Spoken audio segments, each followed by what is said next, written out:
ஏய் சோப்பு தாட்ட ஜெய்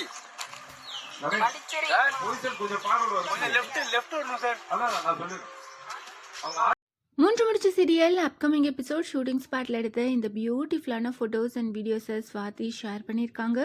மூன்று முடிச்சு சீரியலில் இப்போ ஷூட்டிங் வில்லேஜில் நடந்துட்டுருக்கு. வில்லேஜ் ஷூட் அப்படின்னு கேப்ஷன் கொடுத்து இந்த ஃபோட்டோஸ் எல்லாம் ஷேர் பண்ணியிருக்காங்க.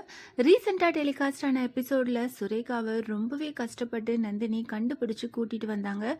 ஆனால் நம்ம எல்லாருமே எதிர்பார்த்த மாதிரி சுந்தரவல்லி நந்தினி மேலேயே பழி போட்டுட்டாங்க. சுரேகாவை நீதான் கடத்தியிருப்பேன், நந்தினி வீட்டில் இருந்தா நான் இந்த வீட்டில் இருக்க மாட்டேன் அப்படின்னு சொல்லி நந்தினியோட ஃபேமிலி இப்படி எல்லாத்தையும் வீட்டை விட்டு துரத்துறாங்க. சூர்யா ரொம்பவே கோவப்பட்டு நந்தினி மேலே பழி போட்டு வீட்டை விட்டு துரத்துறாங்க. நந்தினி மேலே எந்த தப்பும் இல்லைன்னு நிரூபித்து நந்தினியை நான் கௌரவமாக இந்த வீட்டுக்கு கூட்டிகிட்டு வருவேன், அது வரைக்கும் நானும் இந்த வீட்டில் இருக்க மாட்டேன் அப்படின்னு சொல்லி நந்தினியோட ஊருக்கே திரும்பி போகிற மாதிரி ரீசெண்டான எபிசோட் டெலிகாஸ்ட் ஆயிருந்தது.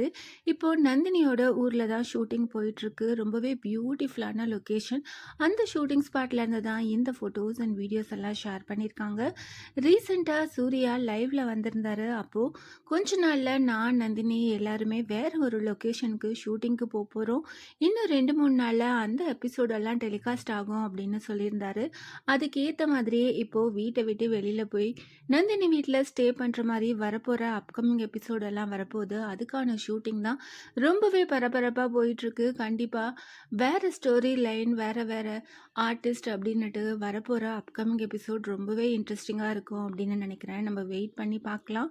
மூன்று முடிச்சு சீரியல் ஷூட்டிங் லொக்கேஷனே இப்போ மாறி இருக்குது. ஸோ ஸ்டோரியும் சேஞ்ச் ஆகிறதுக்கு சான்சஸ் இருக்குது. வரப்போகிற அப்கமிங் எபிசோடுக்கு எவ்வளோ பேர் ஈகராக வெயிட் பண்ணிகிட்ருக்கீங்க அதை கமெண்ட் பண்ணுங்கள். இந்த மாதிரி அப்டேட்ஸ் தெரிஞ்சுக்க மறக்காமல் சேனலை சப்ஸ்கிரைப் பண்ணுங்கள்.